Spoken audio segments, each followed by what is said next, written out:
ঢাকাই সিনেমাতে প্রায় ২০ বছরের পথ পাড়ি দিতে চলেছেন প্রার্থনা ফারদিন দেখে ২০০৬ সালে কাজী হায়াৎ পরিচালিত কাবুলিওয়ালা সিনেমাতে শিশু শিল্প হিসেবে ঢালিউডে তার ক্যারিয়ার শুরু হয়।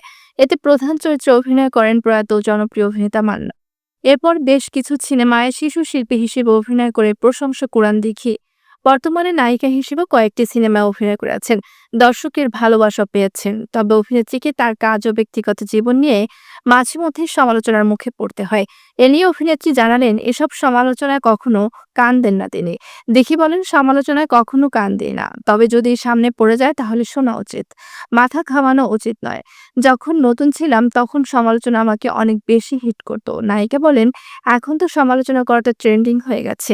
কাউকে নিয়ে নেতিবাচক কথা বললে মনে করেন তিনি অনেক বোঝেন, অনেক জানেন। অনেকে আরেকজনকে ছোট করে নিজেকে বড় মনে করেন। তারা শোধরানোর জন্য সমালোচনা করেন না, কাজের ক্ষেত্রে নিজের বাবাকে বড় সমালোচক মানেন দেখি। সে সঙ্গে কে এখন তার ভালো চায় আর কে খারাপ চায় সেটাও তিনি এখন বুঝতে পারেন। দেখের কথায় আমি এটা বুঝতে পারি কে আমার ভালো কিংবা খারাপ চান। যদি ভুল শোধরানোর কিছু থাকে তাহলে বাসায় বাবা আছেন, যিনি আমার সবচেয়ে বড় সমালোচক। কখন কোনটা করা উচিত তিনি আমাকে বলে দিতে পারবেন।